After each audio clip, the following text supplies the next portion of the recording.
सिद्धाणं नमो आयर्याणं नमो वज्रायाणं नमो लोये सौवसाऊणम्। पंच परमिष्टि भगवान की जय हो। आचार्य श्री गुरुवर कुंद कुंद महाराज की जय हो। आचार्य श्री गुरुवर विद्यासागर महाराज की जय हो। परम पूज्य निर्व्यापक मुनि श्री 108 सुधा सागर जी महाराज की जय हो। ललितपुर से राकेश कुमार जैन की जिज्ञासा है, गुरुश्री के चरणों में ससंग नमोस्तु। महाराज श्री मेरी जिज्ञासा है, कोई जीव अपने जीवन काल में धर्म मार्ग पर आगे बढ़ रहा है या नहीं इस समझ में आ सकता है, परंतु अपने पिछले भवों के सापेक्ष आगे बढ़ रहा है या पीछे, इसका अनुमान लग सकता है क्या? अगर हाँ तो कैसे? कृपया समाधान। बहुत अच्छी तरह लग सकता है।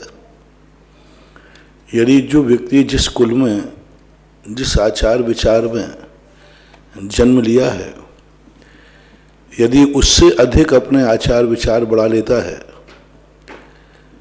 तो समझ लेना चाहिए कि हमने कर्मों से भी एक कदम आगे ले लिया। कई विद्यार्थी होते हैं जो अपना कोर्स पढ़ने के बाद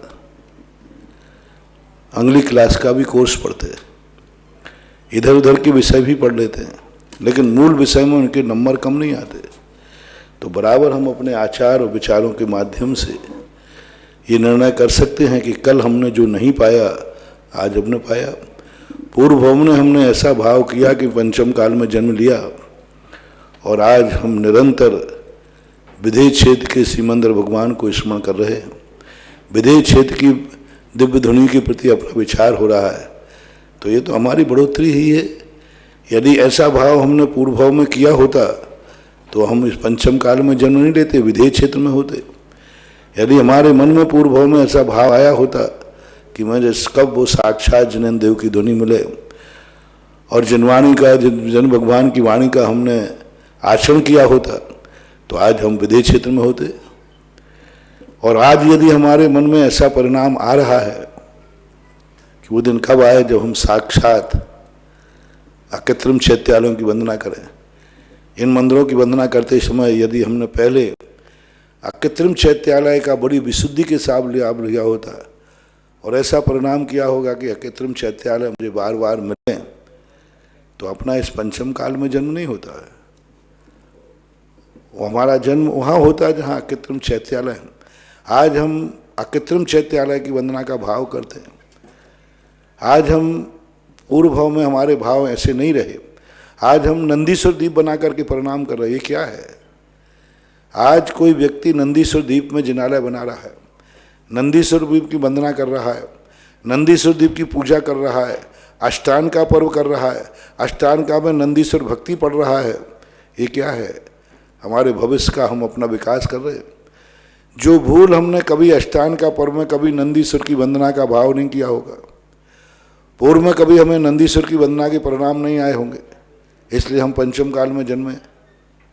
और आज हम नंदीश्वर भक्ति पढ़ रहे हैं, अष्टांग का पर्व में नंदीश्वर दीप को याद कर रहे हैं। आज हम नंदीश्वर दीप के मंदिर बना रहे हैं, आज हम नंदीश्वर दीप में भगवान बैठाल रहे हैं, आज हम 52 चैत्यालय की वंदना कर रहे हैं। ये क्या है? ये बता रहा है कि जो तुमने अतीत में नहीं किया, यानी तुम्हारा विकास बहुत आगे होने वाला है। एक बार मैंने सांगानेर में जब रत्नमयी मूर्तियों का अभिषेक हुआ था, उस समय कहा था कि जो इन रत्नमयी मूर्तियों का भाव सहित अभिषेक करेगा, एक दिन उसको अकृत्रिम चैत्यालय की रत्नमय मूर्ति का दर्शन होगा। वहां जब मूर्ति निकली थी उस समय मैंने कहा था। तो ऐसे परिणाम आज जो अपन कर रहे हैं भगवान की मूर्ति को, और भावी जो कल्पना आती है, आज भगवान के गगन बिहारी भगवान को देख करके क्या परिणाम बनते हैं, क्या परिणाम बनते हैं। हमारे यहाँ भगवान का समोषण लगा था, भगवान विहार कर रहे थे, हमने कोई आकर्षण नहीं हुआ हमारा, हम उनके पास ही नहीं गए। हमने भगवान का विहार हुआ, हमने उनके विहार में शामिल नहीं हुए।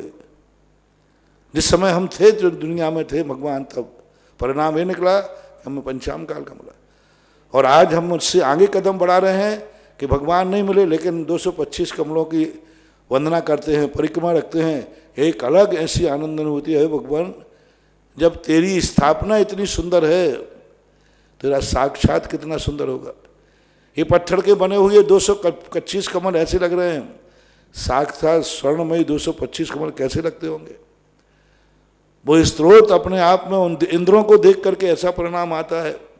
उन्निंद्र हेम नव पंकज पुंज कांति परयूल सन्नक मयूक शिखाविराम पादौ पदान कवे यत्र जिनेन्द्र धत्ता पद्मानि तत्र विविधा परिकल्पयन्ति।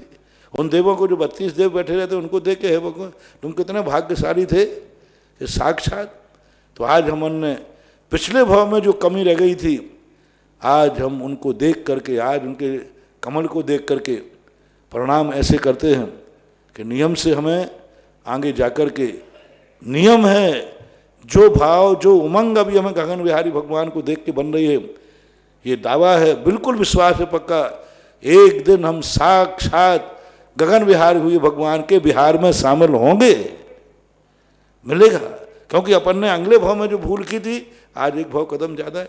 आज गणधर परमेष्टियों के चरणों की वंदना करते हुए परिणाम आता है कि हे भगवान हमने आपकी उपेक्षा की, आप हमारे सामने थे, हम अहंकार में थे, हम अपने आप को, आपकी वंदना, आपको गणधर परमेष्टि को नहीं समझ पाए, हमने उनकी कोई उपेक्षा की। परिणाम है कि आज हमें महाराज नहीं मिले, और आज हम उससे कदम आगे बढ़ा रहे हैं कि हम उन चरणों को नमस्कार करने का भाव आ रहा है, उनके चरणों की धूल माथे से लगाना बता रहे। तो जिस समय गणधर परमेष्टि को चरणों की धूल माथे से लगाते हैं, उसी समय ऐसा परिणाम बनता है कि एक दिन हमें साक्षात गणधर परमेष्टि का दर्शन जरूर होगा, पक्का होगा ही होगा। भावना भवनाशिनी जाकी रही भावना जैसी, सो देखी मूरत तिन तैसी। यही तो हमारा विकास है। हम कर सकते हैं निर्णय कि जो अतीत में हमने नहीं किया उससे हम एक कदम आगे बढ़ गए। ये निर्णय आप खुद स्वयं कर सकते हैं अपने परिणामों को लेकर के। दिल्ली से पूजा जैन की जिज्ञासा है, गुरुवर के चरणों में नमोस्तु। महाराज श्री सम्मित शेखर जी के मधुबन मंदिर में हर महीने बहुत दान आता है और हमने भी दान दिया था, परंतु जब हम पास की दुकान से सामान लेने लगे तो उन्होंने बताया कि यहाँ दान की कमी तो नहीं परंतु मैनेजमेंट की है। यहाँ की मैनेजमेंट सही उपयोग नहीं करती और जब किसी जीव की मृत्यु भी हो जाती है तो मंदिर कमेटी सहयोग नहीं देती। वहाँ के सम्मित शेखर जी, वहाँ के लोकल लोग ही उसका संस्कार करते हैं और न केवल मैनेजमेंट, वहाँ पहाड़ पर जाने वाले यात्रियों का रिकॉर्ड नहीं रखा जाता।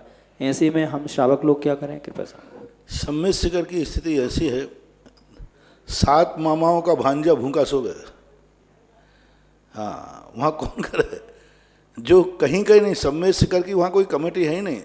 सन 1996 में अशोक साहू हमारे पास आए, सम्मित शिखर की चर्चा करने के लिए मेरे साथ मीटिंग हुई।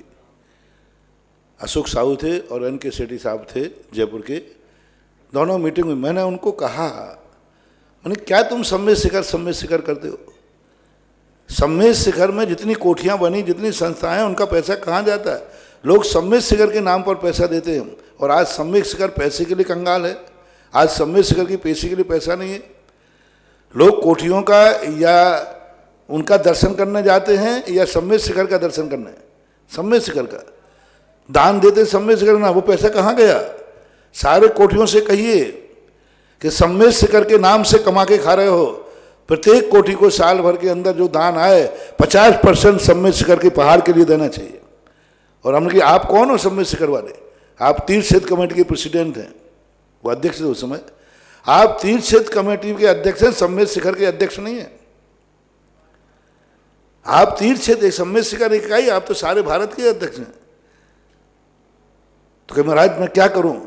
मैंने कहा एक ऐसा बनाइए, वहां पर ऑफिस बनाइए, धर्मशाला बनाइए कि जो माँ सम्मित शिखर के पहाड़ के लिए तैयार हो।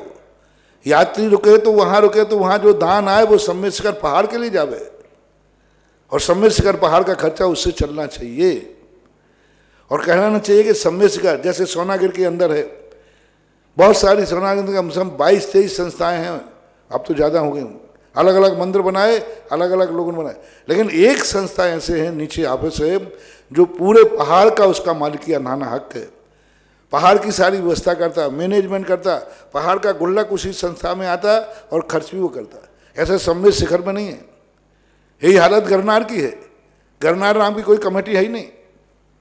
नीचे है तो वो अलग तोप खाने वाली कमेटी है, नीचे है तो वो कोई आश्रम की कमेटी है। गिरनार के नाम की तो कोई कमेटी है ही नहीं कि जो गिरनार के नाम का ऑफिस हो, जो लोग दान देवे वो गिरनार पहाड़ पर जावे, जो यात्री रुके वो कहें हम गिरनार क्षेत्र पर रुके हैं।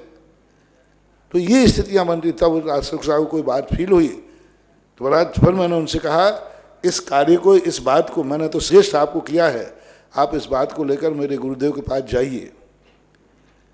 96 की बात है, पर कि आप वहाँ जाकर के आचार्य जी के सामने बात रखिए।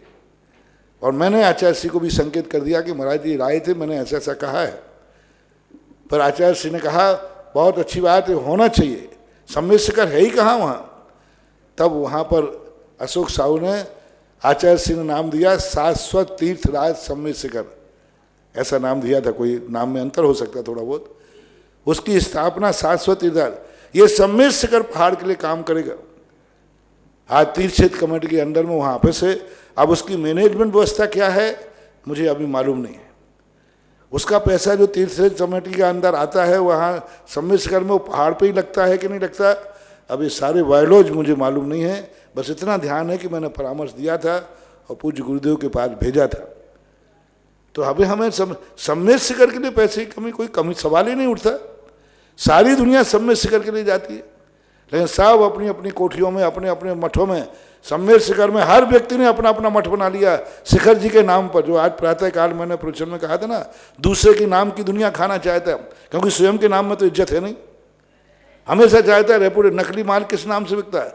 अरे भाई नकली नाम माल है, आप अपना खुद मार्का निकालो ना। महाराज जी मेरा मार्का कौन खरीदेगा। तो क्या रेपुटेड मार्का लगा के फिर माल बेचता है। यही सम्मेद शिखर की हाल है। सम्मेद शिखर में जो जाता है अपना एक नया मठ बना लेता है, पहाड़ के लिए कुछ नहीं करता। जाता सम्मेद शिखर के नाम पर है, दान देता है सम्मेद शिखर के नाम पर, लेकिन सम्मेद शिखर के नाम पर एक फूटी कौड़ी नहीं देता। चाहे वो कोई संस्था जावे, चाहे कोई ट्रस्ट जावे, चाहे कोई साधु जावे, चाहे वो साध्वी जावे, कोई भी जाता है वहाँ अपना एक, चाहे ब्रह्मचारी जाए, पंडित जाए, संस्थाएं भी जाती हैं तो एक अपना एक मठ बना लेती हैं। बस अपना एक जगह लेंगे, धर्मशाला बनाएंगे, एक मंदिर बनाएंगे और अपना दान इकट्ठा कर लेंगे। पहाड़ के नाम से 1 रुपया नहीं। मैं पूछता हूँ पूरे भारतवर्ष से, तीर्थ क्षेत्र कमेटी से, कि वहाँ जितने मठ हैं उनमें दान जो आ रहा है वो मठ के नाम से आ रहा है कि सम्मेद शिखर के नाम से। सम्मेद शिखर पर वे मठ सम्मेद शिखर के लिए कितना रुपया देते हैं। तीर्थ क्षेत्र कमेटी अपना उसके लिए लड़ती है, केस लड़ती है। ये मठ वाले कितना हजार रुपया साल सम्मेद शिखर की रक्षा के लिए दे रहे हैं कि भाई सम्मेद शिखर की खर्चा में इतना खर्च हो रहा है केसों में, तो ये मठ वाले कितना % देते हैं। पिछली बार भी हमारे पास किशनगढ़ चतुर्मास में तीर्थ क्षेत्र कमेटी की अध्यक्षा आई थी। उस समय भी मैंने कहा था वहाँ जितने मठ हैं यहाँ नियम बनना चाहिए कि हर मठ को 50%, 25% जो भी साल भर की आय है वो सम्मेद शिखर पहाड़ की रक्षा के लिए देना पड़ेगी, जिसके कारण तुम पल रहे हो उसी क्षेत्र को कुछ नहीं दे रहे। और जब तक ये नहीं होगा ये समस्याएं बनी रहेंगी। सब लोग अपनी अपनी पोटली बांधते हैं और अपने अपने ट्रस्ट जमा करते हैं और पदाधिकारी ऐश करते हैं, अपने पैसे को अपने हिसाब से रखते हैं। बड़नगर से आगम कांसली वालन की जिज्ञासा है। मैं तो दान देने वाले भारत वालों से लोगों से कहता हूँ, वहाँ दान देते समय यदि तीर्थ क्षेत्र कमेटी ऐसा करती हो तो पहले पूछिए यह दान क्या पहाड़ के काम आएगा, यह दान क्या सम्मेद शिखर के पहाड़ काम आएगा। मठों में दान देने के पहले पूछो क्या यह जो मेरा पैसा है नीचे मठों में लगाया जाएगा, कोठियों में लगाया जाएगा, या यह पैसा सम्मेद शिखर पहाड़ की सुरक्षा के काम आएगा। पहाड़ की सुरक्षा के लिए जो दान देता है वो सम्मेद शिखर का दान कहलाएगा। बाकी जो दान देता है वो मठों में दान देने का पुण्य लगेगा। अब मठ में दान देने का पुण्य क्या है हमारे शास्त्र में कहीं नहीं लिखा। मठों में दान देने का कोई पुण्य नहीं लिखा। जहाँ एक एक साधु, एक एक साध्वी, एक एक व्यक्ति जाकर के अपना मठ बना के बैठा हुआ है, उन मठों में दान देने से कोई पुण्य लगने वाला नहीं है, क्योंकि वो व्यक्तिगत संस्था है, प्राइवेट लिमिटेड है, वो सब वो प्राइवेट लिमिटेड है। 1 रुपया भी दान दो पहाड़ के लिए पूछ करके दो कि यह पैसा पहाड़ में जाएगा क्या, सम्मित शिखर के पहाड़ के काम आएगा क्या, तो दान है। बाकी दान देने वाले जो पैसा दे रहे हैं आज बहुत गलत कर रहे हैं। ये पैसा सब मठों में जाकर सब ऐसो आराम में लगना, कोई काम नहीं आना, सब अपने ख्याति पूजा लाभ में लगा रहे, सब वहां जाके अपना नाम कमा रहे। नकली माल सम्मित शिखर के लेवल पर बिक रहा है असली कह करके, और लोग बुद्धू बन रहे हैं कि हम तो सम्मित शिखर को दान दे रहे हैं, हमने तो सम्मित शिखर में दान दिया। अरे सम्मित शिखर में नहीं दिया, मठ में दान दिया है। देखो तो सही, वहां एक एक व्यक्ति के कब्जे हैं, एक एक व्यक्ति की हुकूमत है, एक एक व्यक्ति वहां सारे पैसों पर अपना अधिकार रख के बैठा है, उसके बिना पत्ता हिल नहीं सकता। और पहाड़ कंगाल है। जब भी पेशियां होती हैं, हर बार जब भी आते हैं, तीर्थ क्षेत्र कमेटी आती है, महाराज पैसा इकट्ठा करना है। हर बार जब देखो, जब कोई बड़ी पेशी होगी तुरंत पैसे की बात आएगी, क्योंकि पेशियों में बहुत पैसा लगता है। कम से कम 2, 5, 10 बार तो मेरे पास ही आ चुके, महाराज पैसा चाहिए है पेशी के लिए। वो क्या कर रहे हैं वहां संस्थाओं को, सारे भारत को आंदोलन करना चाहिए कि जो भी सम्मित शिखर में पैसा दान इकट्ठा करेगा उसको 50 या 25% तीर्थ क्षेत्र कमेटी को अथवा सम्मित शिखर पहाड़ की व्यवस्था के लिए देना ही पड़ेगा। वही व्यक्ति वहां दान दे सकता है, और देने वाले भी सावधान हो जाएं, तुम्हारे पास जो पैसा है इसका दुरुपयोग न करें। बड़नगर से आगम कांसलीवाल इनकी जिज्ञासा है, अनंत उपकारी गुरुदेव के श्री चरणों में बार बार नमोस्तु। महाराज श्री, आपने अभी तक बहुत से तीर्थंकर के ऊपर हमें मंत्र दिए, और आपने हमें बताया था कि हम बहुत जल्दी 24 तीर्थंकरों के ऊपर हमें एक मंत्र देने वाले हैं। तो गुरुवर, हमारा आपसे एक करबद्ध निवेदन है कि इस युग के जीवंत भगवंत संत शिरोमणि आचार्य श्री 108 विद्यासागर जी महाराज पर भी एक मंत्र देकर हम सब भक्तों को जीवन का कृतार्थ करें। देखो भाई, मुझे अभी आज तक किसी आगम में वर्तमान मुनि आचार्य उपाध्यायों का मंत्र का उल्लेख कहीं नहीं मिला, न कुंदकुंद स्वामी का, न समंत्रभद्र स्वामी का, न शांति सागर का, न ज्ञान सागर का, न किसी का। अभी तक मुझे कोई शास्त्रों में प्रमाण नहीं मिला किसी मुनि के ऊपर भी कोई मंत्र बना है। सामान्य रूप से पंच परमेष्टि मंत्र है, सामान्य रूप से असिया उषा का मंत्र है, सामान्य रूप से 24 तीर्थंकरों के मंत्र हैं, लेकिन नाम से किसी आचार्य उपाध्याय मुनि का कोई दुनिया में मंत्र है ऐसा मुझे अभी तक आगम में खोजने का नहीं मिला। आपको मिले, मैं भी खोज रहा हूँ, फिर इस पर विचार करेंगे, कोई बड़ी बात नहीं है। लेकिन पंच परमेष्टियों के तो मंत्र मिलते हैं बिना नाम के। नाम का कोई मंत्र आज तक कहीं देखा हो तो आप कृपया करके मुझे बताएं, फिर विचार करें। किशनगंज बिहार से रिद्धि जैन की जिज्ञासा है, गुरुदेव के चरणों में त्रिवार नमोस्तु।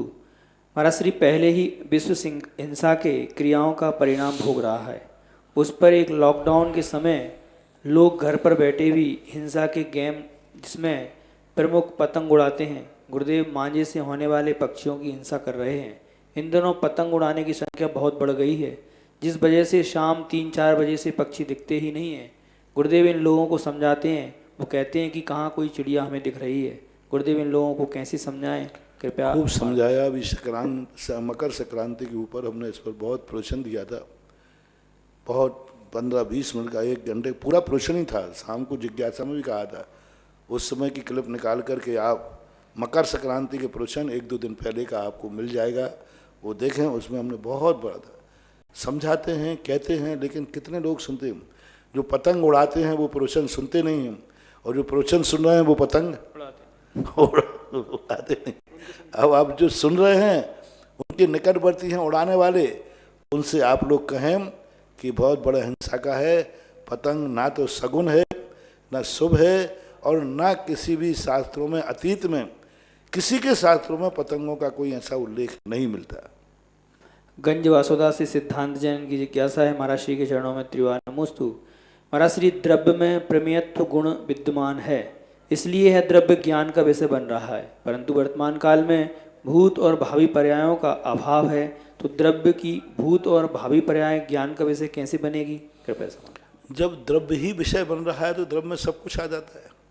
हमारे यहाँ प्रमेयत्व गुण इतना व्यापक है, जो भी गुण होते हैं वो द्रव्य को भी संभालते हैं, गुण को भी संभालते हैं और पर्याय को भी संभालते हैं।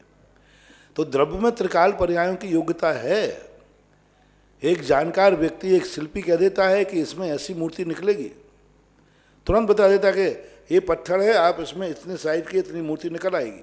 अभी मूर्ति वहाँ है नहीं, पर्याय अभी दिखी नहीं, और उसको पर्याय दिख रही, जैसी कहता है वो निकल आता है। कोई भी जिस चीज़ का जानकार होता है वो बता देता है कि इस मिट्टी में इतनी क्षमता है, इस तिल को उठा के बता देता है, इस तिल में से इतना तेल निकलेगा। दूध में अभी देखिए, सबसे बड़ी देख लीजिए, आपका दूध है, आपके पास एक यंत्र है, जो लोग कहते हैं कि भावी पर्याय कैसे बता देते हैं। एक दूध है, दूध में बता देते हैं कि इसमें कितना घी निकलेगा, कितना मावा निकलेगा, पॉइंट, ग्राम टू ग्राम तुरंत डाल के बता देंगे इसमें इतना फैट है, इतना घी निकलेगा, इतना मावा। अभी घी की पर्याय तो आई नहीं, दूध है अभी तो, अभी मावा की पर्याय तो आई नहीं, अभी दूध है। जब एक साधारण यंत्र निश्चित बता देता है इसमें इतना घी है, तो हमारे भगवान, केवली भगवान तो असाधारण हैं, वो पहले से बता दे हैं तो कोई बड़ी बात नहीं, यह एक उनकी विशेषता है। पिणावासे वैभव जैन की जिज्ञासा है। नमोस्तु महाराज श्री। महाराज श्री, जैन धर्म के अनुसार माना जाता है कि भगवान श्री राम लंका आकाश मार्ग से गए थे, तो समुद्र में राम सेतु का निर्माण किसने किया? कृपया समाधान। जैन दर्शन के अनुसार सेतु घटित नहीं होता, वैष्णव दर्शन के अनुसार हनुमान के द्वारा सेतु बनाया गया। जैन दर्शन के अनुसार तो विद्याधर, जो हनुमान सुग्रीव आदि हैं, ये विद्याओं के माध्यम से पूरी सेना को लंका में ले गए। पुल का उल्लेख जैन दर्शन में नहीं है। भोपाल से प्रदीप हरसोला, इनकी जिज्ञासा है। गुरुदेव के चरणों में नमोस्तु। महाराज श्री, बचपन में पाठशाला में बताया कि परमात्मा की परिभाषा में है पढ़ा था कि जो बीतरागी, सर्वज्ञ और हितोपदेशी हों उनको परमात्मा कहते हैं, और अभी एक दूसरी विचारधारा की पुस्तक में है पढ़ने को मिला कि जो बीतरागी और सर्वज्ञ हैं उन्हें परमात्मा कहते हैं। इसमें हितोपदेशी का उल्लेख नहीं था। फिर किसी से चर्चा में आया, बताया कि सिद्ध भगवान उपदेश नहीं देते तो क्या उन्हें परमात्मा नहीं मानेंगे? भगवान, मेरी जिज्ञासा है कि हमने बचपन में जो पढ़ा वो सही है या जो हमको अभी समझाया जा रहा है वो सही है? कृपया समाधान। आप तो परमात्मा में अंतर होता है, आप तो मनु लंगे ऐसा सुतूत आता है तो रत्नाथ साहब का चार में, तो आपके लक्षण में ये लक्षण आया है हितोपदेशी। परमात्मा सकल और निकल परमात्मा जहाँ बनाए गए हैं वहाँ ये लक्षण नहीं बनाया गया। हितोपदेश होना परमात्मा का लक्षण नहीं आता, क्योंकि हितोपदेश माना अव्याप्ति दोष आएगा, पूर्णता नहीं। सभी अरहंतों में हितोपदेश की बात नहीं आती। कितने अरहंत हैं जो उपदेश मौन होते हैं, उपसर्ग केवली होते हैं, सिद्ध भगवान भी होते हैं। इसलिए ये लक्षण नहीं है। बीतरागी होना, 18 दोषों से रहित होना, यह लक्षण तो है, लेकिन आप तो यानी तीर्थंकर को वहाँ पर विशेष रूप से गर्वित है, उनके साथ लगाना चाहिए। मुंबई से विजय जैन, इनकी जिज्ञासा है। मुनीषी के चरणों में त्रिवार नमोस्तु।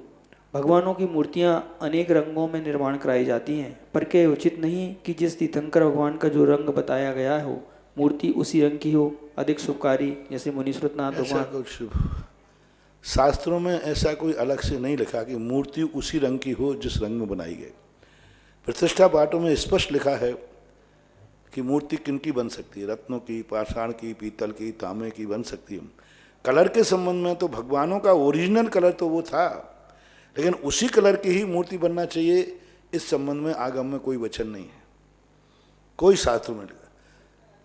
जैसे अकृत्रिम चैत्यालय में मूर्ति होती हैं, सब एक समान होती है, उनके नाना कलर नहीं होते। सारी जितनी अकृत्रिम चैत्यालय की मूर्तियां हैं, सब एक ही डिजाइन का, एक ही पैटर्न और एक ही वर्णन मिलता है। इसलिए अलग अलग कलरों के द्वारा बनाते हैं, तो निषेध नहीं कर रहा हूं मैं, लेकिन आगम में ऐसा कोई नहीं लिखा कि उसी कलर के भगवान बनने से वह विशेष होगा। ये अपनी भावना और श्रद्धा का विषय है। बड़नगर से सरस सिंघई, इनकी जिज्ञासा है। महाराज श्री के चरणों में त्रिवार नमोस्तु। महाराज श्री, आपने जिज्ञासा समाधान में कहा था कि बेटी का विवाह उस घर में हो जो मुनि को मानते हों, लेकिन वर्तमान में बहुत से उदाहरण ऐसे हैं जिनकी या तो बहू अन्य संप्रदाय से है या बेटी अन्य संप्रदाय में गई है। पलायन में बहुत तेजी हो रही है। दूसरी ओर समाज में भी ऐसे परिवार हैं जो एक परिवार में होते हुए भी अलग अलग पंथ को मानते हैं। अभी बड़नगर में ही कुछ समय पहले पंचकर्णक हुआ, जिसमें देखने में आया कि पिता तेरापंथी, माँ फूल चढ़ाती है, बेटा मुनि विरोधी। इस प्रकार से अपवाद बहुत दिखाई दे रहे हैं। इन सबको अब इस संबंध में तो देखो, सारे केस हमारे पास ही मत भेजो, और हमारे पास केस भेजने का अर्थ है हम कोई मजिस्ट्रेट नहीं है जो तुम नहीं मानो तो हम उठा के जेल में डाल देंगे। मैं साधु हूँ, कोर्ट ऑफ कंडक्ट नहीं लगा सकता। तो ये विवादास्पद प्रसंग यहाँ स्टेज से न उठाएं, क्योंकि इनसे कोई हल होने वाला नहीं। अनादिकाल से चलते आए हैं, मतभेद चलते आए। इनडायरेक्ट जो उपदेश दे दिया उसी को मानो ना। एक बार कह दिया कि संबंध उससे बनाओ जो समाधि वाला हो, समधि, एक आचार हो, एक विचार हो, एक भगवान हो, एक गुरु हो, बस इतना कह दिया। अब अलग अलग खुलासा करके संवाद खड़ा करने से क्या फायदा है? कोई मतलब नहीं करने वाले। और जो हैं यही खुद नहीं मानने वाले। जिन्होंने प्रश्न किया है, इन्हीं को यदि मैं कोई चीज़ का आदेश दे दूं तो ये खुद ही नहीं मानेंगे। इनके मन के अनुकूल हो जाए तो मान लेंगे, और प्रतिकूल हो जाए तो आज संसार ऐसा है, लड़के की बारी आती है तो बोले दहेज अच्छा है, और लड़की की बारी आती है बोले दहेज महाराज बहुत बुरा है। तो ये कोई बातें नहीं है, विवादास्पद बातें हैं। इनके समाधान करना उचित नहीं है, और व्यक्तिगत समाधान इनके किए जा सकते हैं। जिनको व्यक्तिगत समस्या हो, सुधरना हो जिनको, वे आकर अलग से आके पूछ लें। जयपुर से आशा जैन हरसौरन की जिज्ञासा है, गुरुवर के चरणों में त्रिवार नमोस्तु। महाराज श्री अरहंत और सिद्ध अवस्था में उत्पाद व ध्रुव किस प्रकार से होता है, कृपया समाधान करें। द्रव्य संग्रह के अंदर स्पष्ट गाथा दी उन्होंने। निकम्मा अट्ठ गुणा किंचूणा चरम देह दो सिद्ध लोयक्षिदः निच्चः उपादव्ये ही संयुक्ता। ऐसा पूज्यवर नवीचंद महाराज ने दिया कि वो उपाद वैसे संयुक्त हैं। हाँ, लोयज्ञ ठिदा निच्चा, हमेशा नित्यकाल तक वहाँ रहेंगे, लेकिन उपादव्ये ही संयुक्ता, उत्पाद और व्यय से वो संयुक्त होते हैं। उनकी अर्थ पर्यायों के माध्यम से प्रतिदिन जो नया नया सुख लेते हैं, उनको जो नया नया आनंद आता है, वो उन्हीं अर्थ पर्यायों से आता है। अगुरु लघु गुण की परिणति से दो प्रकार के प्रदेश, एक तो प्रदेशत्व गुण होता है। प्रदेशत्व गुण के विकार को व्यंजन पर्याय कहते हैं, वो तो सुख दुख में कारण बनता नहीं। लेकिन जो अगुरु लघु गुण है, जो अविभागी प्रतिषेधों का बंटवारा करता है, अर्थ पर्याय, तो प्रति क्षण जो अगुरु लघु गुण के माध्यम से अनंत सुख का उपभोग कर रहे हैं, वही उनका उत्पाद व्यय है। परम पूज्य निर्यापक श्रवण मुनि पुंगव श्री सुधा सागर जी महाराज के चरणों में ऑनलाइन जिज्ञासा का आनंद लेने वाले सभी भक्तों की ओर से बारंबार नम्र नमोस्तु। महाराज श्री जिज्ञासा का क्रम तो बहुत बड़ा है। कई लोग बहुत बड़ी बड़ी रामायण लिख के भेजते हैं, और उनको अगर हम 2-3 दिन नहीं बोलते तो उनको भारी कष्ट होता है, फिर मैसेज पर मैसेज करते हैं। तो ऐसे लोगों से मैं कहना चाहता हूँ कि भैया थोड़ा जिज्ञासा को सॉर्ट करो। आप जिज्ञासा कर रहे हो या प्रवचन कर रहे हो, ये समझ में नहीं आता है, थोड़ा सा ध्यान रखिएगा। प्रथम जिज्ञासा है महाराज श्री ताराचंद जी, टोंगिया, मालपुरा, जयपुर। महाराज श्री सम्य शिखर जी की यात्रा के लिए कहा गया है कि एक बार बंदे जो कोई ताही नरक पशुगति नहीं होई। कृपया बतावें कि एक या अधिक बार वंदना करने के बाद नरक त्रियंच गति का बंध तो नहीं होगा, लेकिन कौन सी गति का बंध होगा? यदि इनका संबंध में ये जब भावनात्मक ग्रंथ है, कोई ऐसा सिद्धांत नहीं है। ये तुम एक बार वंदना करके आओ, फिर जम के यहाँ पाप करो, तो कोई सम्य शिखर रजिस्ट्रेशन कार्ड नहीं है। भाव सहित जो बंद है, वहाँ जाकर के उस व्यक्ति को ऐसा लगता है कि हे भगवान, मेरा मरण हो तो इन कर्मों को क्षय करके मैं सिद्धत को प्राप्त करूँ। इसलिए महिमा के रूप में कहा गया है, सिद्धांत नहीं। परम पूज्य महाराज श्री विवेक ऋषभ जैन पाटनी, सुपुत्र विमल जी पाटनी, तारिका पाटनी, पूरे परिवार की ओर से नमोस्तु। महाराज श्री आज उनके विवेक बेटे का जन्मदिन है, इसका प्रथम नमोस्तु। महाराज श्री जिज्ञासा है कि आपने कोरोना वायरस के लिए महाआरती, भक्तांबर आदि विधान सब कुछ कराया, वो हम परिवार के साथ हमने बैठ कर के पूरा किया। हम दोनों भाई जब भी जन्मदिन या विशेष दिन आता है तो माता पिता के साथ बैठ कर के भक्तांबर जी आदि करेंगे, ऐसा भी हमने मन में धारणा बना के रखी, संकल्प लेके रखा है। महाराज जी आज दुख के समय में जो आप भावना भा रहे हैं, तो सुख दुख में पुरानी पीढ़ी के हमारे बुजुर्ग लोग जैसे दादा हैं, माता पिता हैं, हम लोग किस प्रकार से कदम मिलाकर धर्म के साथ अपना कर्तव्य भी कर सकें। देखो, हमेशा कोई भी व्यक्ति है, हमें अतीत से संस्कार लेना ही पड़ता है। बीज हमेशा पुराना ही होगा, नया बीज तो काम आता नहीं। पिछली साल का रखा हुआ बीज ही बोया जाता है, और पिछली साल का बोझ होते हैं पीढ़ी, हमें पूर्वजों के। और ये जो अभी भक्तांबर विधान आदि हुए हैं, तुम ये समझ रहे, कोई भी यह कहे, इसका बहुत बड़ा प्रभाव पड़ रहा है। आज जो भारत देश में इतने हर मंदिर हर व्यक्ति धर्म की भावना भा रहा है, उसी का परिणाम है कि विश्व का सबसे ज़्यादा साधन विहीन, वैज्ञानिक विहीन, मेडिसिन विहीन देश में आज सबसे कम कोरोना का प्रभाव है जरूर, सबसे कम। आज सबसे विकसित वैज्ञानिक देश देखो, जो धर्म को मानते नहीं, विज्ञान विज्ञान में सारी जिंदगी खपा दी, आज वे सारे देश कितनी चपेट में हैं आप खुद टीवी पर देख रहे हो। और हमारा देश विज्ञान की तरफ कम बढ़ा, धर्म की तरफ, संस्कृति और संस्कारों की तरफ बढ़ा। तो आधुनिक साधन के अभाव में भी आज भी हमारा भारत देश जो सुरक्षित है वो इन्हीं भक्तांबर, इन्हीं विधानों, इन्हीं पूजाओं का परिणाम है। भले ये बात अलग है कि हम पूर्ण 100% नहीं कर पा रहे, लेकिन परसेंटेज तो देखो, 100% तो कोई डॉक्टर भी कभी नहीं कहता कि मैं 100% मरीज को बचा लूँगा। वो भी यही कहता है कि भाई 99% बचा लूँगा, 1%। तो अभी हम कितने परसेंट में, 130 करोड़ की आबादी में अभी हम 30 लाख लोग प्रभावित हुए हैं। 30,000 अभी परसेंटेज क्या है? तो ये हमारी अध्यात्म शक्ति है, इसको ना छोड़ें। पूर्वजों के जो संस्कार हैं, पूर्वजों के जो उपदेश हैं, भले हमें 100% रिजल्ट नहीं दें, लेकिन हमें मेरिट लिस्ट तक तो पहुंचा ही सकते हैं। तो ये जो आपको जन्मदिन पे आदि पर कार्यक्रम करने का आपके बच्चों ने, डेविड ने भाव किया, बहुत अच्छा। ये छोड़ना नहीं है, कैसा भी हो। देखो अंजन चोर क्या कहता है, जो होना है सो तो होगा, मरना है सो मरूंगा, लेकिन कम से कम नमोकार मंत्र पढ़ते हुए तो मरूंगा। अरे होगा जो होगा, कम से कम हम धर्मात्मा होके तो मरेंगे। ऐसे परिणाम आना चाहिए, बहुत बड़ी बात। एक बार एक व्यक्ति, पंडित जी थे, पंडित कैलाश सिंह जी, वो छान के पानी पी रहे थे। तो एक व्यक्ति ने कहा, बोले पंडित जी क्यों छानते हो? बोले इसलिए कोई जीव नहीं मरे, जीव मरेगा तो मेरी दुर्गति हो जाएगी। तो उन्होंने कहा, उस पढ़े लिखे व्यक्ति ने, पंडित जी आपने नरक देखा है क्या, स्वर्ग देखा है क्या? बोले भैया नहीं देखा। तो फिर काहे को ये ढोंग धतूरे करते हो? तो पंडित जी ने कहा, नहीं है ये तुमने देखा है क्या? शायद तुम पूरा 3 लोग घुमाए और कहा पूरा 3 लोग घुमाया, हमें कहीं दिखा? तो बोले मैंने तो नहीं देखा। तो तुमने नहीं देखा तो फिर कैसे कह रहे हो नहीं हो? और मैंने भी देखा, मैंने कह रहा है। तो पंडित जी कहते हैं, देखो भैया अपन दोनों जने एक बात सोचते हैं, यदि नहीं हुआ तो छान के पानी पीने में कोई घाटा? ऐसा तो नहीं कि छानने के बाद पानी कम ठंडा हो जाता हो, प्यास नहीं हो जाता हो। यदि नहीं हुआ तो कम से कम कचड़े से तो बच जाएंगे, और यदि हुआ तो नियम से हम जाएंगे ऊपर, तुम जाओगे नीचे। नहीं हुआ तो हमें घाटा है ही नहीं। धर्म एक ऐसी चीज है कि लाभ नहीं हुआ तो नहीं हुआ, यदि हो गया तो फायदा ही फायदा है। इसलिए इन संस्कारों को जीवित रखना ही चाहिए। बहुत सारे लोगों ने इस क्षेत्र पर बड़े बाबा की वेदी के लिए स्वर्णदान में अपना योगदान प्रदान करने की घोषणा की है।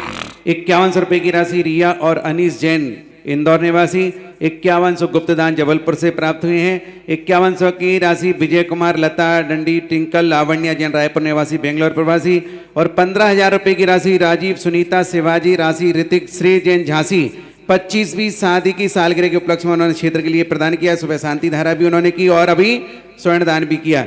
अगली जिज्ञासा है हमारा श्री टीना जैन बोंदी, नमोस्तु गुरुवर। प्रायः सभी लोग दैनिक कार्य बाएं हाथ से करते हैं। मेरी जिज्ञासा कि जो कार्य दाएं हाथ से करने योग्य होते हैं और वह हम अगर बाएं हाथ से करते हैं तो क्या दोष है? अब इस संबंध में कोई विशेष तो लिखा नहीं है। कई लोग लेफ्ट हैंडर होते हैं, कोई राइट हैंडर होते हैं। तो अब ये हैं, इनके संस्कार तो थोड़े हैं, इसके प्रभाव तो बताते हैं। राइट हैंडर वाला अलग ढंग का गुणमान होगा सब प्रकार, लेफ्ट हैंडर वाले को थोड़ा सा चालू होता है, थोड़ा एक्स्ट्रा माइंड होता है। वो सबकी एकदम जल्दी मानता नहीं है, वो अपनी एक अलग से बुद्धि को सोच करता है। तो ऐसे हैं, कोई सिद्धांत नहीं है इसमें, कोई ऐसा, कोई शास्त्रों में कोई ऐसा वर्णन नहीं है। अगली जिज्ञासा ऑनलाइन मोबाइल के माध्यम से। हमारे आराध्य भगवान आवाज बढ़ाओ। पवन वंदना एवं परिवार के सभी सदस्यों की शाश्वत नमोस्तु। रिद्धि और सिद्धि में अंतर क्या है? इसकी प्राप्ति में की गई तपस्या भाव से या द्रव्य से आवश्यक है? और वर्तमान में क्या इसकी आंशिक प्राप्ति भी हो सकती है? क्या बोले? नमोस्तु। रिद्धि सिद्धि में क्या अंतर है? रिद्धि जो होती है वो प्रकट होती है अपने गुणों से, गलत लोगों को प्रकट नहीं होती है।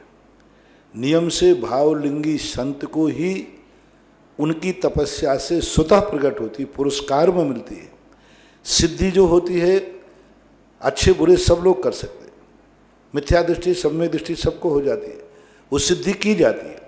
सिद्धि देवताओं के अधीन होती है और रिद्धि अपने आत्मा में से गुण प्रकट हो, अपने स्वयं की शक्ति है। रिद्धि स्वयं की शक्ति प्रकट होती है, रिद्धि में देवताओं की मेहरबानी होती है। इतना अंतर होता है। उसको कोई मंत्र का आलम्बन लिया जाता है, उसको लक्ष्य पूर्वक किया जाता है।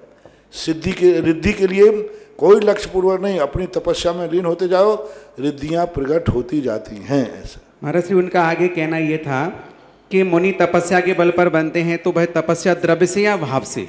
भाव से। द्रव्य तपस्या हमारे यहाँ सहकारी है, बाहरिक है। भाव तपस्या मूल सबसे बड़ी है।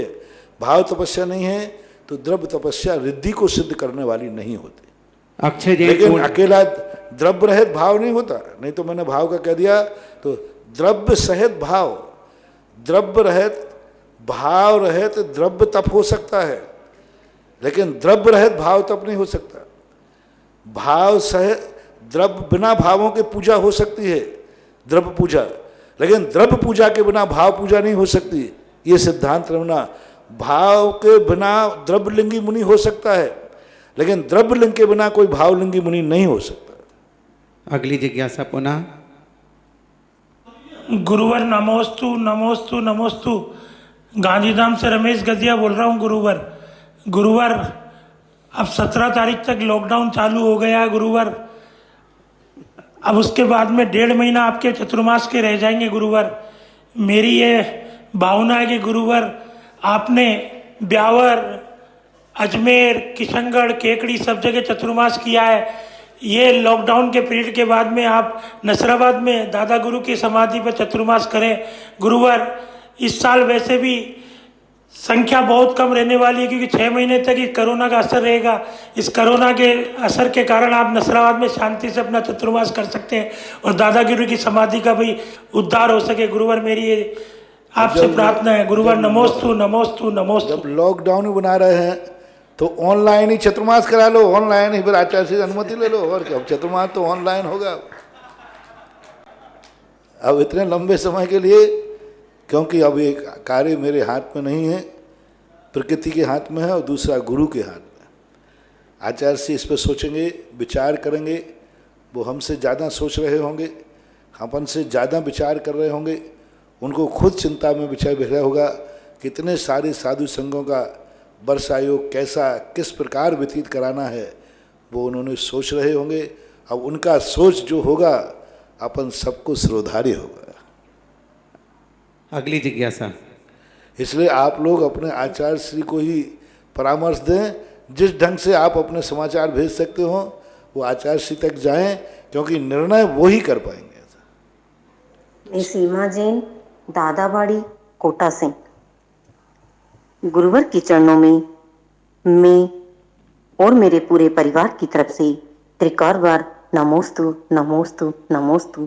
हे गुरुवर, मेरी जिज्ञासा है कि अपने जैन समाज में जब किसी व्यक्ति की मृत्यु हो जाती है और जब तीसरे दिन सभी व्यक्ति मंदिर जी जाते हैं और सभी समाज बंधुओं एवं उन व्यक्तियों के द्वारा जिनके घर में मृत्यु हुई है, सभी व्यक्ति मिलकर के 12 भावना का पाठ करते हैं और अन्य सूत्र श्लोकों का या और अन्य किसी भी भावना का नहीं, ऐसा क्यों?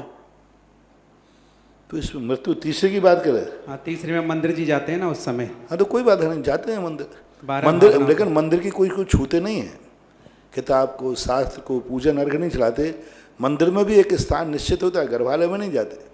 मूल में जो नृत्य मंडप होता है शास्त्रों के अनुसार, जहाँ तक गंधर्व आदि जाते हैं, उस स्थान तक जाकर के लोग बैठकर 12 भावना भाते हैं अच्छा है, बहुत बढ़िया है, यही होना चाहिए। महाराज जी प्रश्न ये था कि वहां पर 12 भावनाओं का पाठ पढ़ते हैं, तो वही क्यों पढ़ते हैं, दूसरा क्यों नहीं पढ़ते समाज के अरे साथ? भाई, स्मशान बैराग यही है, मरने के बाद यही तो आया। कहाँ गए चक्री जिन जीता भरत खंड सारा, कहाँ गए वे राम और लक्ष्मण जिन रावण मारा, कहाँ कृष्ण रुक्मणी सतभामा सुवरन की नगरी, कहाँ गए वे आदि आदि, ये सब बातें, क्योंकि वो तात्कालिक प्रसंग होता है।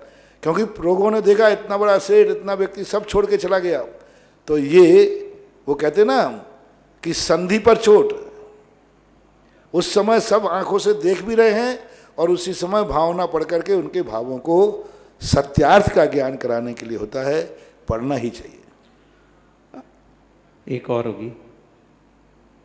परम पूज्य ज्ञान ध्यान तपोरत निर्यापक श्रवण के चरणों में पार्श्वोदय अतिशय क्षेत्र पर रहने वाली हम सभी बहनों का कोटिसा नमन। मुनिश्री, एक जिज्ञासा है कि आचार्य योगिंदु देव महाराज ने योग सार की 65वीं गाथा में लिखा है कि गृहस्थ हो या मुनि, जो भी अपने आत्मा के भीतर वास करता है वह शीघ्र सिद्धि के सुख को पाता है। तो यहाँ पर यह प्रश्न उठता है कि गृहस्थ अपने आत्मा के भीतर कैसे वास करता होगा, या उस समय उसकी कैसी परिणति होती होगी आत्मा में वास करने, क्योंकि वो अपने आत्मिक सुख को या सिद्धि सुख को पाने का एक बीज या सिद्धि सुख को पाने का रास्ता प्रशस्त करता होगा। कृपया इस शंका का समाधान करें। अध्यात्म ग्रंथों में जो कथन होता है वो एक सामान्य कथन होता है, और सामान्य ग्रस्त भी अध्यात्म की तरफ जाता है। पुजवर जयसेन स्वामी महाराज ने स्पष्ट लिखा कि जब व्यक्ति करण लब्धि में प्रवेश करता है तो वो शुद्धात्मा अभिमुख होता है, शुद्धात्मा के अभिमुख होता है, शुद्धात्मा में जाता नहीं है। तो वो भी सम्यक दृष्टि भी गृहस्थ जो है श्रद्धा के बल पर अंतर्मुखी होता है। छड़ाला कारण ने अंतर 3 कहे, उत्तम मध्यम जघन त्रिविध के अंतर्यामी जानो, यानी अंतर आत्मा कितनी है, बोले 3, जघन मध्यम और उत्कृष्ट। जघन में अविरत सम्यक दृष्टि लिया, मध्यम में श्रावक को लिया, उत्कृष्ट में मुनि को लिया। तो ये अंतर जो दृष्टियां हैं अनेक अनेक प्रकार से, कोई किसी का आलम्बन लेकर के चलता है, गृहस्थ जो है गुरु का आलम्बन लेकर के और अंतर ध्यान करता है, गुरु के माध्यम से करता है। बाहर रखी हुई वस्तु का हमें ज्ञान करना है। एक व्यक्ति दूसरे को जान के कर रहा है, और एक अंधा व्यक्ति है वो दूसरे के कहने पे कर रहा है, और एक स्वयं देख रहा है। अब लेख दोनों के अनुभूति में दोनों आ गए। एक अंधे व्यक्ति से भी कहा यह वस्तु सफ़ेद है या लाल है, तो उसने अनुभव में लाया कि वस्तु लाल है, लेकिन पर से लाया। और एक व्यक्ति साक्षात आंखों से देख रहा है, तो दोनों देख ही तो एक ही रहे हैं। एक व्यक्ति ने कहा अग्नि गर्म है, सुना उसने, और तीसरे ने उससे पूछा कि अग्नि कैसी है, बोले गर्म है। एक ने साक्षात छू के देखा। तो ये अंतर आ जाता है, क्योंकि जैन दर्शन की करण लब्धि से ही अंतर्मुख के अभिमुख होने की चर्चाएं आ जाती हैं। तो ये कथन कहलाते, सामान्य कथन कहलाते। जब विशेष कथन जब इनका खुलासा करेंगे, ग्रस्त कहाँ तक जाएगा, विद्यार्थी सभी हैं। जैन दर्शन का मोक्ष मार्ग 4थे गुण स्थान से शुरू हो जाता है, 14वें तक चलता है। सभी मार्गना स्थानों में है, गुण स्थानों में, रास्ते में है, मार्ग में है, लेकिन मार्ग में अंतर है। एक कदम चला तो भी मार्ग है, और एक मंजिल से एक कदम पीछे है तो भी मार्ग ही है। दोनों में कितना अंतर है। एक व्यक्ति एक मंजिल एक कदम पीछे है, और एक ने अभी एक कदम उठाया, दोनों को कहा जाएगा ये पथिक हैं, लेकिन अंतर कितना है, वो एक कदम बाद मंजिल है, इसकी एक कदम की शुरुआत है। तो हमारा जैन दर्शन के अध्यात्म ग्रंथों में सामान्य से कथन मानना चाहिए। विशेष कथन जब आचार्य करते हैं कि अविरत सम्य दृष्टि गृहस्थ वृत्ति कहाँ तक जाता है और मुनि कहाँ तक जाते हैं, ये भेद करना चाहिए। अक्षय जैन पुणे से परम पूज्य महाराज जी के चरणों में नमोस्तु। पूज्य गुरुदेव, अमेरिका में लोग अपने जीवन काल में ही, चाहे अकेले हों अथवा परिवार के साथ, वो अपने जीवन काल में अपनी वसीयत में अपनी संपत्ति में से चर्च के लिए अवश्य लिखते हैं, किंतु भारत में मृत्यु के बाद बैठक जब होती है तो उनके परिवारजन मंदिर में दान देते हैं। तो कौन सी परंपरा अति उत्तम है? वसीयत में से कुछ देना वो ज़्यादा है। अब ऐसे में तो 5 रुपया डाल दो, 11 रुपया डाल दो, कोई लाख डाल देता है, कोई 100 डाल देता है। वसीयत का परसेंटेज हो तो वो एक अलग रूप माना जाता है। वसीयत में से परसेंटेज हो कि हमारे शास्त्रों में तो ये आया है वसीयत के 4 भाग करना चाहिए। वसीयत का 1 भाग तो स्वयं के उपयोग में, 1 भाग परिवारजनों के उपयोग में, 1 भाग जो है उसके 2 भाग करना चाहिए, एक समाज के लिए, अपने जिस जाति भाई के लिए, और 1 करना चाहिए राष्ट्र के लिए, और 1 भाग उन्होंने परोपकार और धर्म के लिए कहा है, तभी वो पिता की वसीयत का अधिकारी है। तो ऐसा कहा है। अब करते और नहीं करते हैं वो बात अलग है। सुरभि जैन तालेड़ा, नमोस्तु गुरुवर।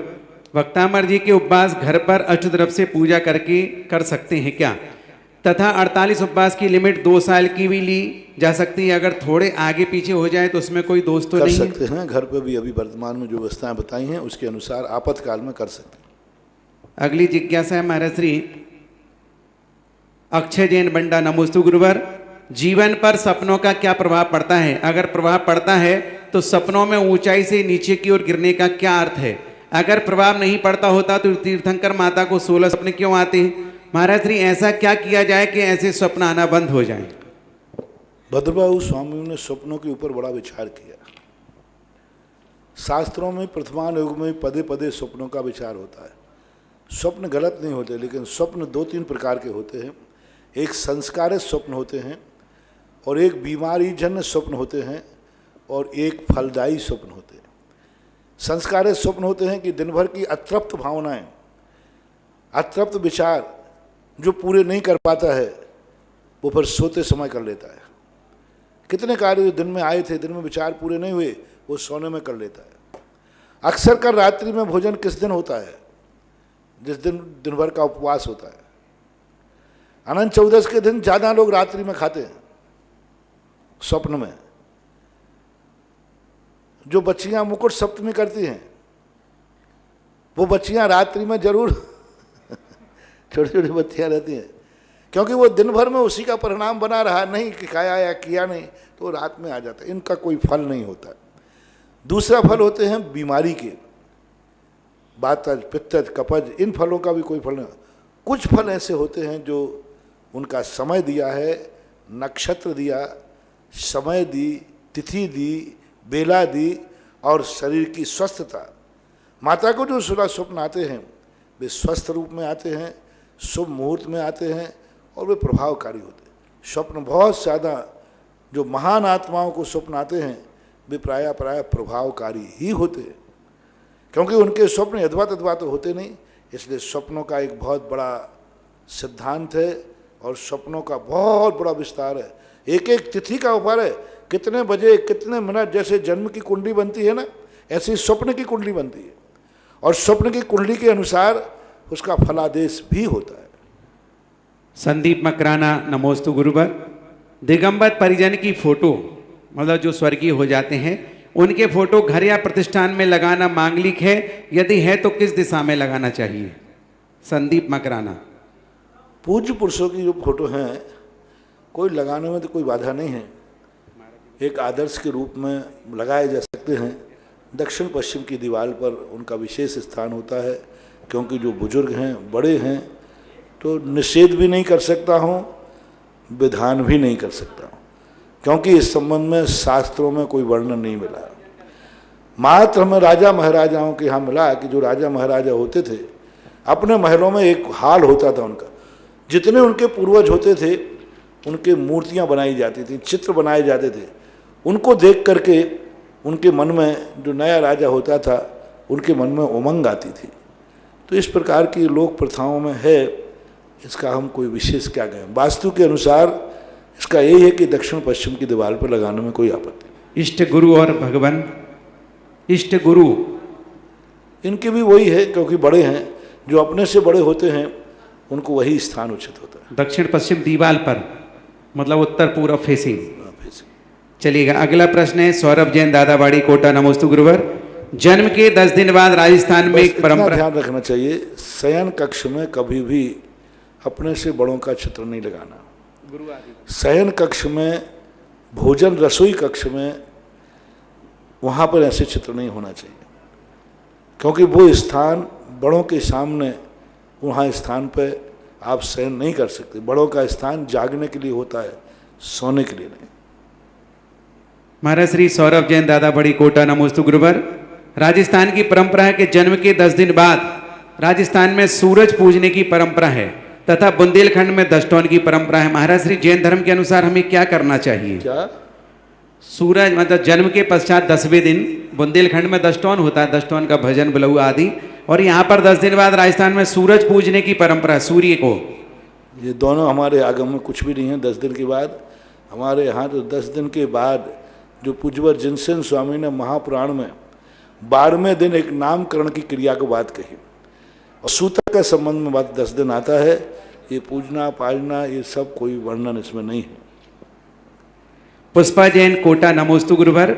अरिहंत भगवान की 47 घातियां कर्म और 16 घातियां कर्म प्रकृतियों का क्षय होता है, वह कौन कौन सी हैं? कौन के?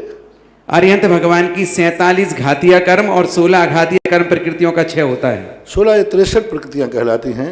तो 4 अघातिया कर्मों की सामान्य प्रकृतियाँ ज्ञानावरण की 5, दर्शनावरण की 9, इनके जो आवरण हैं ये 6 होते हैं। वेदनी है और अंतराय है, ये 47 प्रकृतियाँ होती हैं।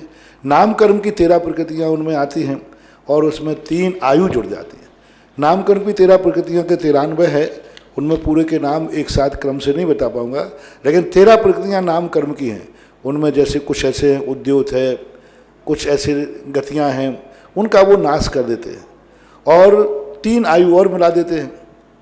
3 आयु में से एक आयु का, किसी भी आयु का क्षय नहीं होता, लेकिन मिला दी गई, क्योंकि मनुष्य आयु और नरक आयु और त्रियंश आयु इनके तो है ही नहीं, अरहंत भगवान के।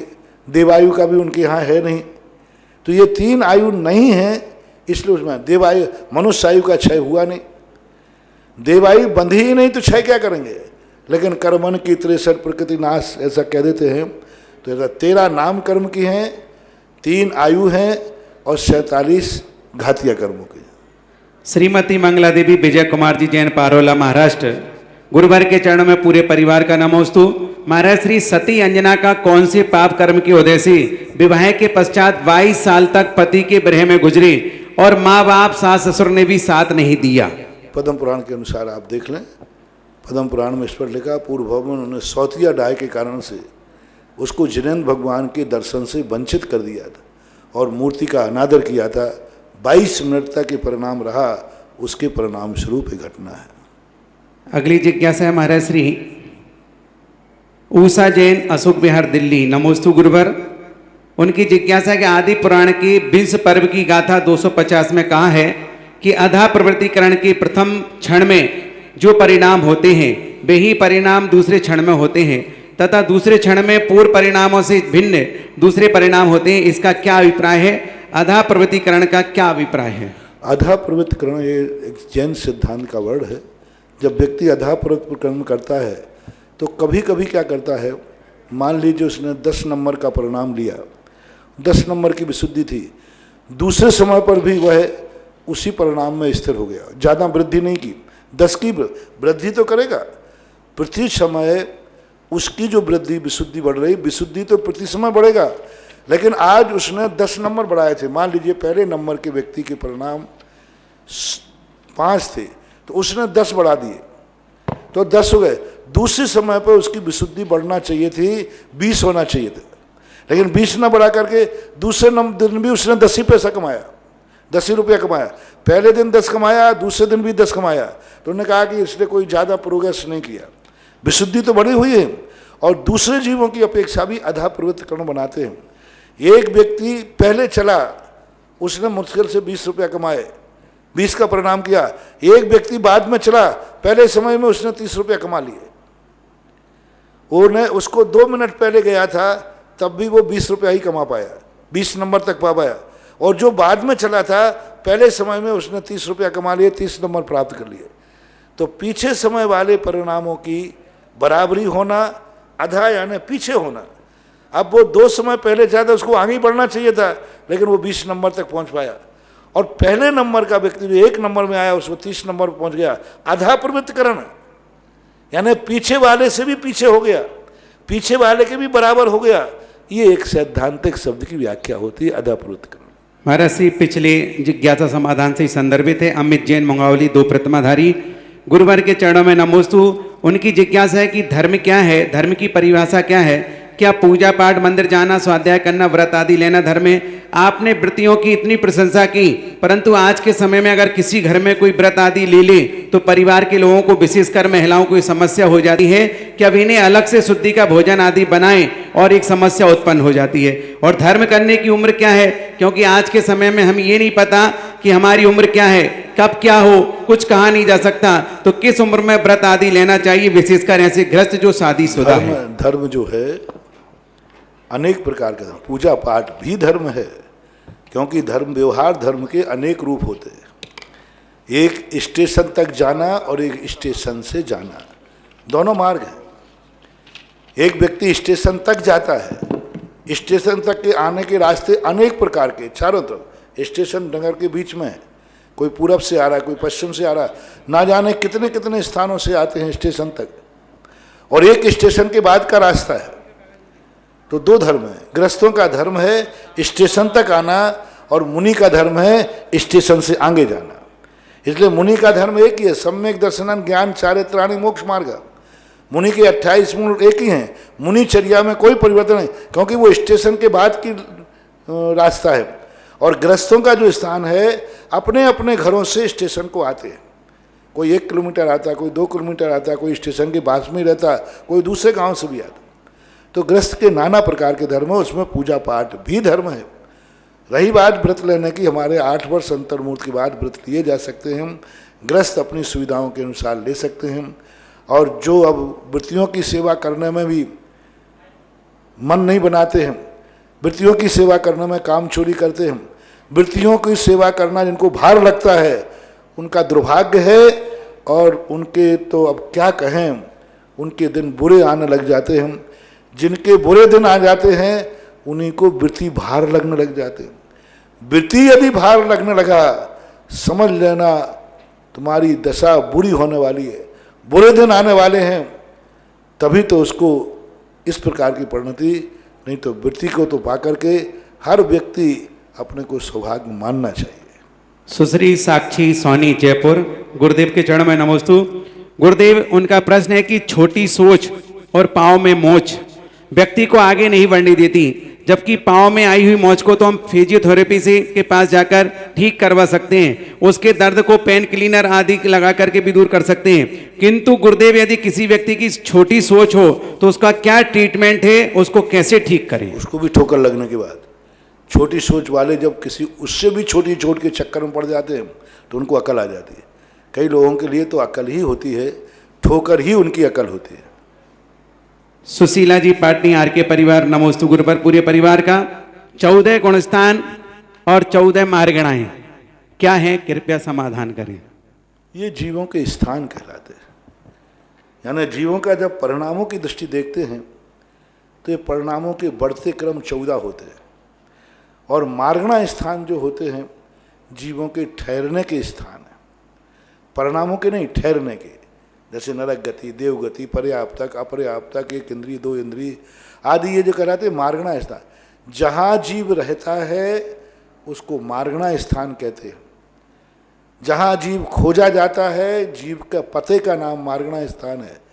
वहाँ किस ढंग से रहता है उसका नाम गुणस्थान है। नरकों में कैसे परिणाम करके रहता है तो 4 गुणस्थान है। तो वहाँ के परिणामों को उस स्थान पर जाकर, उस गति में जाकर, कौन से परिणाम, कितने क्वालिटी के परिणाम, किस तरीके से जिंदगी गुजारता है परिणामों के, उनके परिणामों में क्या अनुभूति होती है, उसको गुणस्थान बोलते हैं। मोह और योग से बना हुआ गुणस्थान होता है। और मार्गणा स्थान जो मैंने बता दिया, जीवों के रहने के स्थान को मार्गणा स्थान। रुचि जैन, छत्र योजना, अजमेर। हमारे कुलगुरु के चरणों में कोटिसा नमोस्तु। हे गुरुदेव, हमारे घर की छत से मंदिर का शिखर तो पूर्ण रूप से नहीं दिखता है, लेकिन वहाँ बनी हुई छतरियाँ स्पष्ट रूप से दिखाई देती हैं। तो क्या हम लोग जिन चैत्यालय मानकर छत पर बैठ करके अच्छी तरफ से पूजा कर सकते हैं? कर सकते हैं, आपातकाल में, हमेशा नहीं। नमोस्तु गुरुवर। गुवाहाटी, आसाम से संदीप कासलीवाल का सवाल है, 12 वर्षों में एक बार ही बाहुबली भगवान का महामस्तकाभिषेक होता है, 12 वर्षों में एक बार ही महाकुंभ लगता है, 12 वर्षों में ही एक बार सौर मंडल का समझ गए। 12 वर्ष का एक हमारे यहाँ युग होता है। एक लोक व्यवहार में, इतिहास के अंदर 12 वर्ष का ही वनवास होता है, 12 वर्ष। मैंने एक दिन इसका ज्योतिष मंडल से जोड़ा था, किस्मत से भी जोड़ा था। हर 11 अंक के बाद हर व्यक्ति के जीवन में परिवर्तन आता है। 11 सेकंड, 11 मिनट, 11 घंटे, 11 दिन, 11 वर्ष, इसमें नियम से कोई ना कोई परिवर्तन नियम से आता है। तो ये अंक है 11।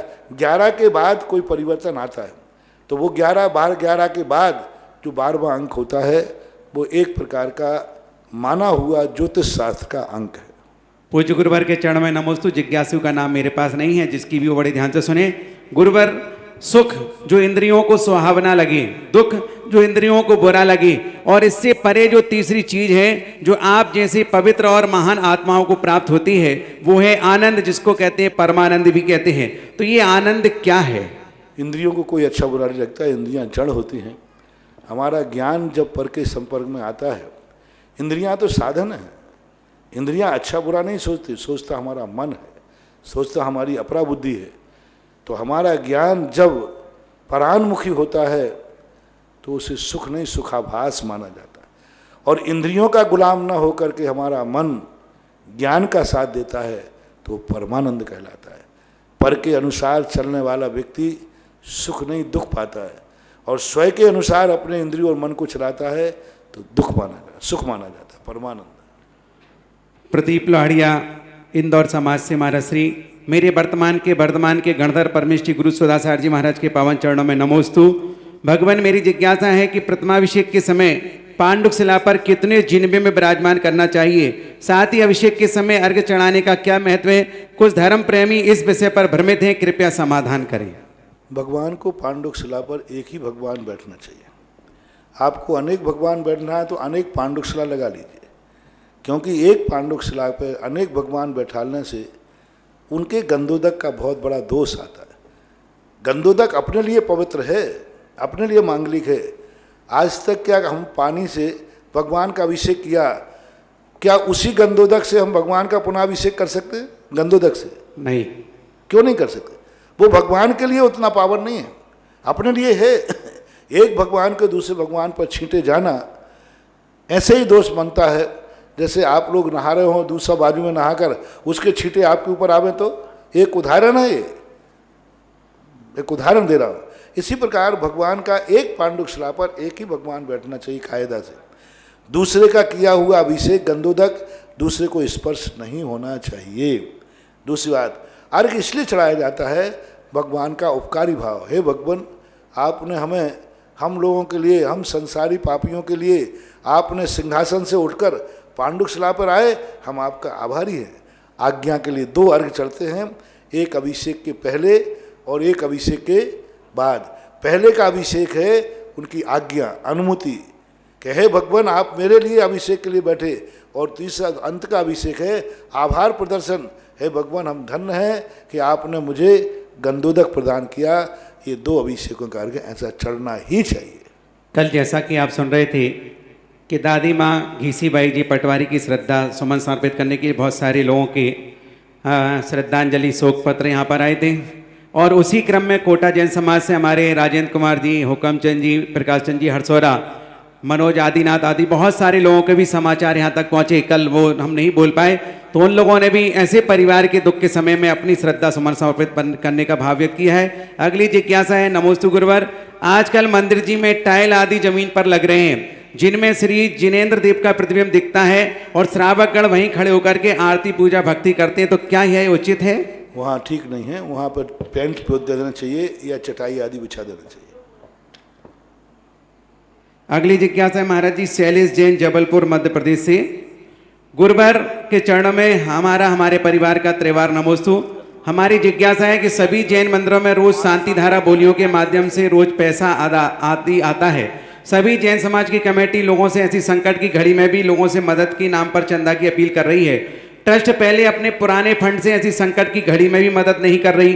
पहले ट्रस्ट को पहल करके खुद के फंड से मदद करनी चाहिए या लोगों से दान की अपील करनी चाहिए? देश समाज, ये सब चीजों को कोई मतलब नहीं है, ये सब व्यक्तिगत मामले हैं। सब लोग खूब मदद कर रहे हैं, सब दे रहे हैं। नहीं महाराज, उनका कहना था कि ऐसे समय में पुराने फंड जो रखे हैं उसको ट्रस्ट को समाज के हित में खर्च करना चाहिए। सामाजिक व्यवस्थाएं हैं, नहीं करना चाहिए। आप नया फंड इकट्ठा कीजिए, नया दान दीजिए, मंदिरों के फंड रखे हुए हैं, उससे कोई मतलब नहीं। थोड़ा बहुत अपन ने सहायता कर ली जितनी है। खूब दान दे रहे हैं, ये सब व्यर्थ के उठाने में कितना दान चाहिए। मैं तो कहता हूँ कि इतना दान आ रहा है, मैं कभी भी ये सुनने को तैयार नहीं हूँ कि लोग दान नहीं दे रहे। मैं तो जो कहता हूँ, एक दानी को कहता हूँ 10 दानी आते। अभी इतना दान, अभी कम से कम इसी मंच से जब घोषणा की 500 लोगों के लिए हम सहायता पहुंचवा चुके यहाँ से, 500 लोग, और किसी को खबर नहीं है। जिसके यहाँ पहुंच रहा है उसको भी मालूम नहीं कि आया कहाँ से। वो चक्कर में पड़ रहा है, वो चक्कर में पड़ रहा कि आया कहाँ, कोई बोले देने वाला बोलते ही नहीं है। बोले कहाँ से आया, बोले देने वाला जगन्नाथ और लेने वाला जगन्नाथ, बहुत सीधी बात। और कोई पता नहीं, 500 लोगों के लिए कम से कम यहाँ पे पहुँच चुका है और अभी तैयार है। अभी तो इस प्रकार की स्थितियाँ जो आपकी हैं, खूब लोग दान दे रहे। मैं कैसे कहूँ, आप सारे तीर्थ क्षेत्र को देख लिए, दानियों ने भर दिए। आज अभी महाराष्ट्र का बाढ़ देख लीजिए, सारे घरों के लिए बाढ़ घर बनवा दिए। अभी कोरोना के लिए जब बात आई, मुख्यमंत्री के खजाने वो फंड भर दिए, मुख्यमंत्री के कोष भर दिए। फिर भी तुम कह रहे हो ये तुम ही लोग जैसे कोई गड़बड़ हो, जो तुम लोग जैसे को दान नहीं मिलता है। मैं तो दानियों से बहुत कह रहा हूं, हमें तो अपनी जैन समाज पर गर्व है कि लॉकडाउन के समय इतना दान, लॉकडाउन के समय जहां 1 रुपए की आमद नहीं हो रही है और लोगों ने करोड़ों करोड़ रुपया दान दे करके और आदर्श प्रस्तुत किया है। इसलिए नहीं, ये सब व्यर्थ की बातें हैं, कोई मतलब नहीं। नया दान दीजिए, पुराने ट्रस्ट के दान को अपना सुरक्षित कीजिए।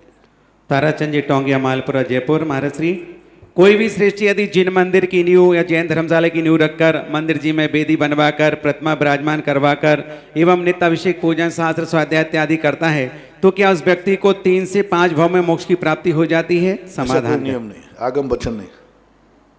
अगली जिज्ञासा है राजेश जैन, प्रताप नगर, सांगानेर, हल्दी घाटी। नमोस्तु गुरुवर, मेरी जिज्ञासा है, जब मकान की नींव खुदवाते हैं तो लोग मकान की नींव में नाग नागिन का जोड़ा रखते हैं, कहाँ तक उचित है? ये जैन दर्शन के अनुसार नहीं है, वैष्णव दर्शन के अनुसार ये पृथ्वी शेष नाग पर स्थापित है, इसलिए शेष नाग के सम्मान के लिए रखते हैं। जैन आगम में ऐसा कोई उल्लेख नहीं किया गया। मीना जैन, चवरिया, कोटा। गुरुवर के चरण में नमोस्तु। हे गुरुवर, मेरी जिज्ञासा है कि व्यक्ति पहले तो सामान्य रहते हैं, हर कार्य में रुचि लेते हैं, लेकिन जैसे ही वह 60 की अवस्था पार करते हैं तो उनकी क्रिया ऐसी हो जाती है, ना तो वह खाने में, ना घूमने में, ना पहनने में रुचि लेते हैं, बल्कि वह अकेले ही रहना पसंद करते हैं। तो और वह व्यक्तियों से, यहाँ तक कि अपने ही व्यक्तियों से भी वार्तालाप नहीं करते। ऐसा क्या हो जाता है? बढ़िया है, अच्छा है। जैसे जैसे बुढ़ापा आ जाए, जितना मौन हो जाए, जितना संपर्क टूट जाए, उतना अच्छा है, बहुत अच्छा है। अगली जिज्ञासा है महावीर जैन, महुआ। नमोस्तु गुरुवर। बुढ़ापे में खाना कम हो जाए, बोलना कम हो जाए, चलना फिरना कम हो जाए, इससे अच्छा आदमी और क्या होगा? सही बात। महावीर जैन, महुआ। मुनिश्री के चरण में मेरे परिवार का नमोस्तु। मेरी जिज्ञासा कि भगवान शाम के समय संध्याकालीन में बहुत सी जगह पे दर्शन करने के लिए मंदिर में जाते हैं और मंदिर जी में लोग घंटी बजाते हैं, तो गुरुवार संध्याकालीन में घंटी बजाना कहाँ तक उचित है? ठीक नहीं है, नहीं बजाना चाहिए, क्योंकि अब संध्या काल में बजाने से जीव जंतु लोग, पशु पक्षी लोग हैं, वे डर जाते हैं, भयभीत होते हैं। ठीक नहीं, घंटा एक मंगल स्वरूप है, उससे रात्रि में उपयोग नहीं करना ही श्रेष्ठ है। अगली जिज्ञासा पुनः महाराष्ट्र से श्रीमती मंगला देवी। गुरुवार के चरण में नमोस्तु। मेरी जिज्ञासा है कि रामायण में लव और कुश, इनका किस पाप कर्म के उदय से इनका जन्म वन में हुआ और उनका बचपन भी वन में गुजरा?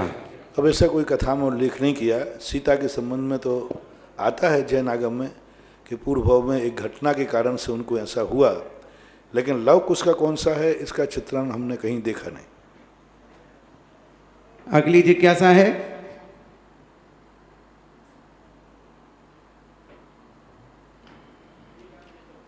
जिज्ञासा खत्म हुई, यहाँ से ले लो।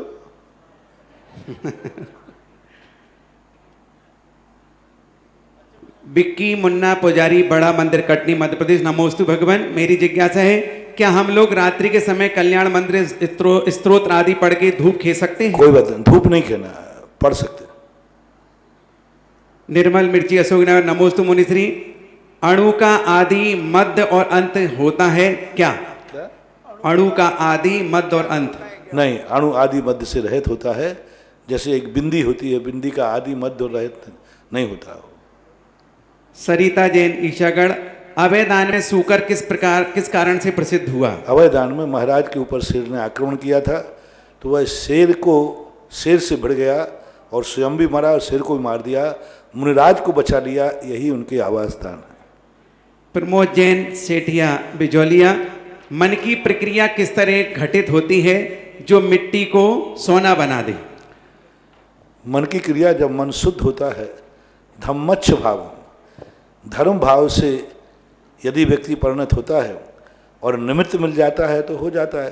बाकी ऐसे सोना बनने लग जाए तो सोना बनाने की फैक्ट्री नहीं है जो हम तुम्हें बता दें। नकुल जैन रावत भाटा, नमोस्तु गुरुदेव। आयु का बंद हो जाने के बाद आयु कर्म के निश्चित नहीं खिरते, तो क्या आयु बंद के बाद अकाल मरण नहीं होता? क्या राजा श्रेणिक का अकाल मरण नहीं था? नहीं मना, आगम सिद्धांत से बाधित नहीं हो। उसका मरण का समय और वो कुणिक का आना वो काकताली न्याय कहलाता है। काकताली न्याय से दोनों एक पड़ गए, वस्तुतः ऐसा था नहीं, क्योंकि सिद्धांत कभी कथा से बाधित नहीं होता। अंजलि जैन लाडगंज जबलपुर, विद्यार्थी की दिनचर्या कैसी होनी चाहिए? अच्छी होना चाहिए, बहुत बार बता चुके, सामान्य चले। साधना जैन गोपालगंज महाराज श्री नमोस्तु। अगर हम कोई मारना बनाते हैं, पूजन करने के बाद उस बर्तन को धो लेते हैं और धोने के बाद उन्हें उपयोग में ला सकते हैं। दूसरी बात, अगर हमारी द्रव बच जाती है तो क्या हम उसे अगले दिन उपयोग में ले सकते हैं? चढ़ाने के बाद नहीं, यदि धुली हुई है